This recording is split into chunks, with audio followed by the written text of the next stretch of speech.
Hymn to Demeter, prose translation.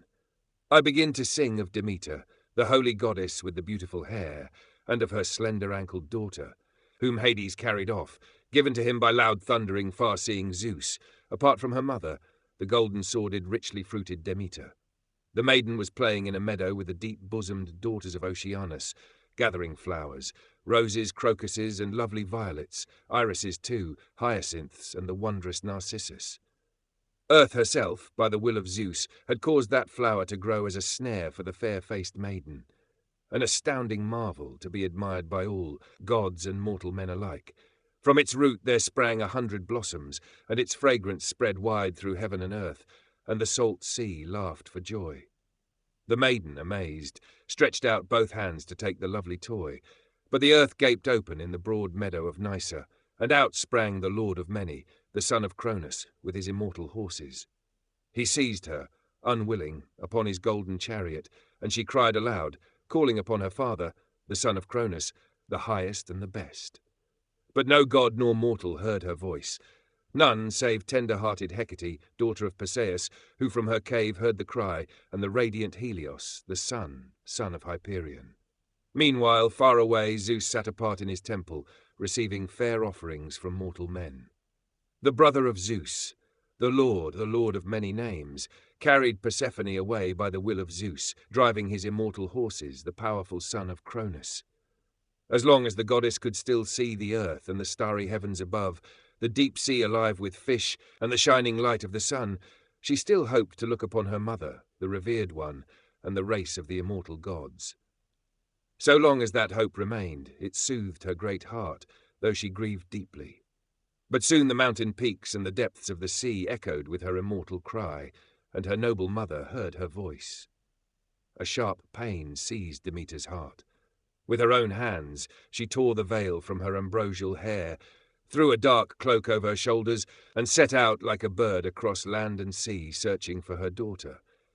None of the gods or mortal men would tell her the truth, nor did any bird bring her a true message.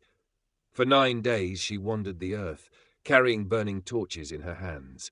She tasted neither ambrosia nor the sweet nectar, and in her sorrow she did not bathe her body.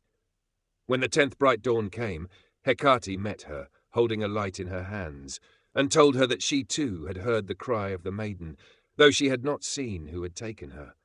Demeter, daughter of fair-haired Rhea, answered nothing but quickly went with Hecate, holding the blazing torches in her hands.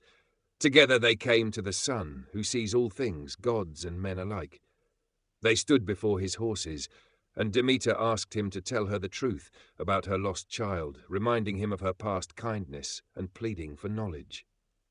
The sun of Hyperion, pitied her sorrow and spoke plainly to her. He revealed that Zeus himself had given Persephone to Hades, his own brother, to be his bride, and that the Lord of the dead had seized her and carried her away beneath the shadowy earth while she cried aloud. He urged Demeter to cease her anger and not to grieve without end, for Hades was no unworthy husband among the immortals, her brother and equal in honor, one of the 3 to whom the world had been divided at the beginning. Having spoken, the sun called to his horses, and they swiftly bore his chariot away, flying like birds through the air. A darker and fiercer sorrow then filled Demeter's heart. She grew angry with Zeus, left the assembly of the gods and high Olympus, and wrapped herself in a dark cloud. She went among the cities of men and their fertile fields, disguising herself so that no one, neither man nor woman, could recognize her. For a long time she wandered in this form until she came to the house of wise Celeus, lord of Eleusis, a land rich in sacrifice. She sat down by the roadside, her heart heavy with grief, beside the Parthenian well where the women of the city came to draw water. A shady olive tree grew above the spring. She looked like an old woman, the kind who tend the children of kings and manage their well-built homes, those who are far removed from childbirth and the gifts of garland-loving Aphrodite. The daughters of Celeus of Eleusis saw her there as they came to draw water in their bronze pitchers to carry back to their father's house. 4 maidens, like goddesses in the bloom of youth, came toward the well: Calidis, Clysidis, Demo the fair, and Calitho, the eldest of them all. They did not recognize the goddess, for the gods are hard for mortals to see. Standing near her, they spoke and asked who she was, from where she had come, and why she sat apart from the city and the homes of men, instead of being among women her own age, who would welcome and honour her with words and deeds. The goddess, lady among goddesses, answered them. She told them that her name was Doso, as her revered mother had once called her. She said she had come unwillingly from Crete across the wide sea, carried off by force by men of violence. The pirates had taken her on their swift ship and brought her to Thoricus, where they prepared a meal beside their anchored vessel. But her heart had no desire for their food. She slipped away secretly across the dark land, fleeing her arrogant captors, so that they might not sell her as a slave and rob her of her due honour. Lost and wandering, she had come to this place, not knowing what land it was or who lived there. She prayed that the dwellers of Olympus might grant them all husbands and children as they desired, and asked that they lead her kindly to some man's house where she might work willingly, doing the tasks suited to an older woman, caring for a newborn child in her arms, tending the house, making the bed in the inner chamber, and teaching younger women their household tasks. When she had spoken, the maiden Calidus, the fairest of the daughters of Silius, answered her. She said that though mortals must endure what the gods send, the gods being stronger, she would tell Doso plainly who were the most honoured men of their land, those who governed the people and upheld the laws of the city with their counsels and just judgments. These were Triptolemus, Diocles, Polixenus, Eumolpus, Dolichus, and their own father Silius, lordly among men. Their wives ruled the households, and none of them would refuse her shelter or despise her at first sight, for she seemed godlike in appearance. Calidus urged her to remain where she was until they could return home and tell their deep-girded mother, Metanera, everything they had seen and heard. Perhaps their mother would invite her to come to their house, rather than wander among the homes of strangers. She added that Metanera had a late-born son, long prayed for and dearly loved, growing up in their well-built halls.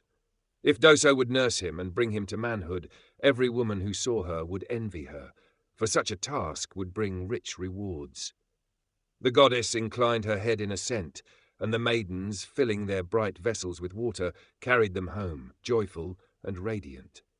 Quickly they came to their father's great house and told their mother what they had seen and heard. Metanera at once bade them return and invite the stranger to come, promising a rich reward. The girls, as light-footed as fawns or calves in springtime leaping through the meadow after feeding, hurried along the hollow road, lifting the folds of their bright robes, their hair streaming about their shoulders like blossoms. They found the noble goddess still sitting by the roadside where they had left her, and they led her toward their father's house. Demeter followed behind them, her heart heavy but her steps steady, veiled and majestic, her dark robe rippling around her slender feet. Soon they reached the halls of Silius, dear to Zeus. They passed through the porch where their mother sat by the threshold, cradling her newborn child, the cherished flower of her heart. The maidens ran beside her, and as she stepped across the threshold of the hall, her head brushed the lintel, and a divine radiance filled the doorway. Reverence and awe and pale fear seized Metanera, and she yielded her seat, inviting the goddess to sit. But Demeter, giver of fruits in their season, of the fragrant garland, would not sit upon the shining chair. In silence she stood, her fair eyes lowered, until Iambe, knowing kindly things, placed for her a well-built seat, covering it with a white fleece.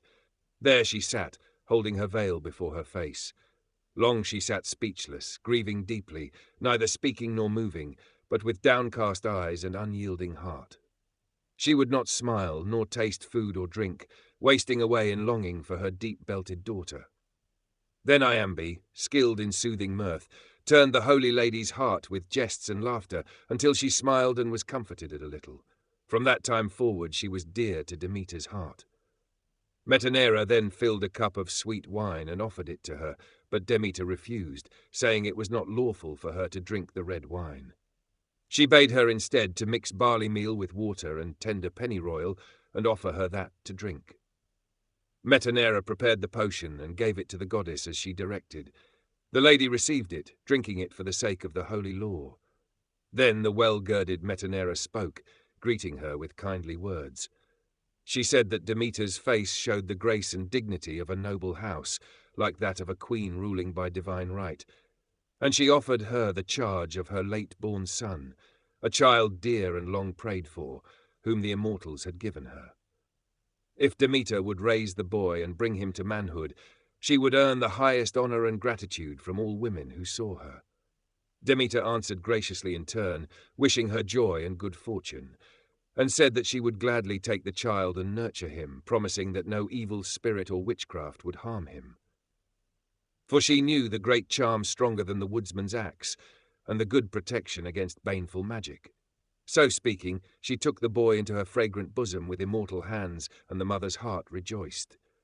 Thus Demeter of the golden hair nursed Demophoon, the shining son of wise Celeus and fair-girded Metanera.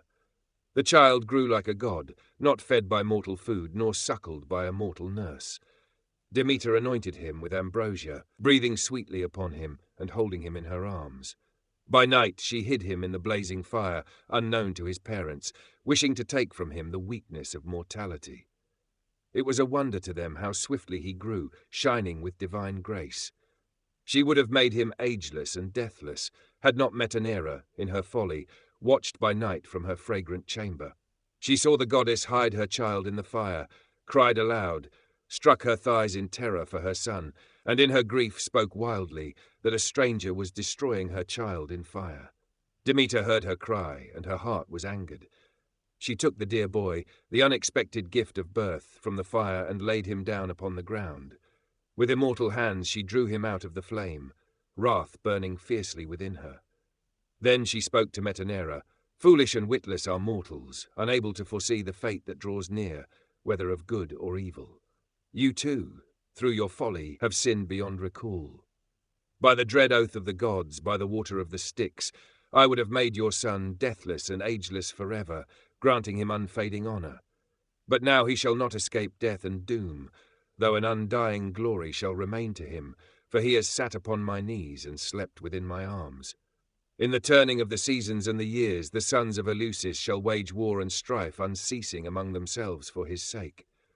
I am Demeter, the honored one, the greatest gift to gods and mortals alike, for I bestow the blessing of the earth and the joy of the harvest. Now let all the people build me a great temple and an altar beneath the city's wall, above the well of fair dancing, on the hill that rises before it. There I shall teach you my sacred rites, so that hereafter, by pious observance, you may win my favor. So she spoke, and the goddess changed her stature and her form, casting off the years of age. Beauty spread about her, a heavenly fragrance flowed from her robes, and light shone from her immortal body. Her golden hair streamed over her shoulders, and the whole house was filled with brilliance as though from lightning. She passed out from the halls, and the knees of Metanera failed beneath her. Long she sat speechless, forgetting even to lift her beloved child from the ground. But her sisters heard her lament, sprang from their well-spread beds, and ran to her. One took the child in her arms and held him close, another rekindled the fire, and another roused their mother from her chamber. Gathering around, they bathed the trembling child, caressing him with tears, but his spirit could not be soothed, for weaker hands now held him than the divine nurses. All that night they sought to appease the radiant goddess with prayers and fear. At dawn they told all to Celeus, lord of broad power, how the fair-crowned Demeter had commanded them. He summoned the people to assembly and bade them build a rich temple and altar to Demeter of the fair hair on the rising hill above the well. The people obeyed his word, and as they laboured, the goddess's will prospered. When all was done, each returned home, but Demeter, apart from all the blessed gods, sat there in solitude, wasting away in sorrow for her deep-belted daughter. Then for a full year upon the life-giving earth she caused no growth to spring for humankind. The fields bore no seed, for fair-crowned Demeter kept them hidden. Many curved ploughs were drawn in vain across the fields by strong oxen, and much white barley fell fruitlessly upon the ground. And now the whole race of mortal men would have perished utterly from grievous hunger, and the glorious honour of the immortals who dwell in Olympus would have faded, had not Zeus perceived it and taken counsel in his heart. First he sent Iris of the golden wings to summon fair-haired Demeter, whose beauty none could resist. Swiftly she sped between the worlds and came to Eleusis, to the fragrant temple where Demeter of the dark robe sat. And Iris spoke winged words to her, bidding her return among the deathless gods at her father's command. But Demeter's heart was unmoved. She would not listen, and no soft words could turn her from her grief. Then again, the father of gods and men sent one after another of the blessed immortals, offering her gifts and high honours, whatever she might choose among the gods. Yet none could persuade her heart or turn her mind. Angry and unyielding, she refused them all. For she declared that never would she go to fragrant Olympus, nor let the earth yield its fruit until she had looked with her own eyes upon her daughter, the fair Persephone. When Zeus, who thunders on high, heard this, he sent Hermes the Argus slayer to the realm of the dead, commanding him to speak gently to Hades and bring back the pure Persephone from the shadowy gloom, so that her mother, seeing her once more, might lay aside her wrath. Hermes obeyed at once. Leaving the height of Olympus, he plunged swiftly beneath the earth. There he found the Lord of the Dead within his halls, seated upon a couch beside his revered consort, who longed for her mother and grieved for the cruel will of the gods. Standing near, the strong Argus slayer spoke to him. "Hades, ruler of the departed, Zeus, our father, commands that you send forth the noble Persephone among the gods, so that her mother may see her and end her terrible anger. For she plots a mighty deed, to destroy the feeble race of mortals by keeping the seed hidden beneath the earth, and thus to take away from the immortals their due honour. She harbours terrible wrath and will not consort with the gods, but sits apart within her fragrant temple in the rocky city of Eleusis." So he spoke, and Hades, lord of the underworld, smiled with his dark brows. He obeyed the command of Zeus, and calling the wise Persephone to him, he said kindly, "Go now to your mother, Persephone of the dark robe, and in your heart be gentle and of good courage. Do not grieve too much. Among the immortals I shall be no unworthy husband to you, for I am brother to your father Zeus. Here you shall reign over all that lives and moves beneath the earth, and you shall have the greatest honour among the gods. Those who do not appease your spirit with rightful offerings shall pay the penalty forever." At these words Persephone rejoiced, and quickly leapt up for joy. Yet before she departed, he secretly placed in her hand a pomegranate seed, sweet as honey, and she tasted it against her will. He did this that she might not remain forever beside her mother. Then Hades harnessed his immortal horses beneath the golden chariot, and Hermes took the reins and whip in his hands and drove them forth. The two sped swiftly across the long road, and neither sea nor river nor mountain peak nor grassy valley could hinder the immortal steeds, for they flew above them all through the deep air. At last they came to Eleusis, where fair-crowned Demeter awaited before her fragrant temple. When Demeter saw them, she rushed like a Maenad down through the shadowy wood. Persephone, seeing her mother's dear eyes, sprang from the chariot and ran to meet her, falling into her arms. And Demeter, still holding her beloved child in her hands, suddenly feared deceit and shuddered. She ceased from fond embrace and questioned her anxiously. "My child, surely you have not eaten anything in the underworld? Speak plainly, that we may both know. For if you have not, then you shall dwell with me and your father Zeus, and be honoured among all the immortals. But if you have tasted food beneath the earth, you must return again and dwell 1/3 of the year below, and the other 2 with me, and the other deathless gods. And when the earth blooms with fragrant flowers in spring, then from the shadowy gloom you shall rise again, a great wonder for gods and men." Thus she spoke, and the lovely Persephone replied, "Mother, I will tell you the truth without concealment. When Hermes came, the messenger of Zeus and the other heavenly gods, bidding me return so that you might end your anger, I was filled with joy and rose quickly. But Hades, stealthily, gave me a pomegranate seed, sweet as honey, and by force compelled me to taste it. And now I shall tell you everything as you ask. We maidens were all gathering flowers in a soft meadow. Leucippe and Phano and Electra and Ianthe, Melite and Iache and Rhodia and Caliro, Melibosis and Tyche and the bright-eyed Ocero, Chryseis and Ianeira and Acasta and Admete, Rhodope and Pluto and the lovely Calypso, Styx the heavenly stream, Galaxor the fair, Pallas the battle-rouser, and Artemis the archer. We played together and plucked the flowers, soft crocus, hyacinth, fragrant violets, and the wondrous rose and lily, a marvel to behold, and the narcissus that wide-bosomed earth had made to bloom as beautifully as the crocus. And as I gathered the flowers in delight, the earth beneath me suddenly yawned open, and from it leapt forth the mighty lord of many names. He carried me away beneath the earth in his golden chariot, though I cried aloud with a piercing voice. All this, though it brings me sorrow, I tell to you truthfully. So for all that day mother and daughter, their hearts now in harmony, comforted one another with tender words, easing each other's grief, and at last their sorrow was stilled. Joy came again between them, and they gave and received gladness in equal measure. Then near them came bright-veiled Hecate, who embraced the maiden warmly and showed her much affection. From that time she became her attendant and companion in all things. After this, the wide-seeing and loud-thundering Zeus sent golden-haired Rhea as messenger to bring back dark-robed Demeter among the immortal gods, and he promised to grant her whatever honours she might choose among them.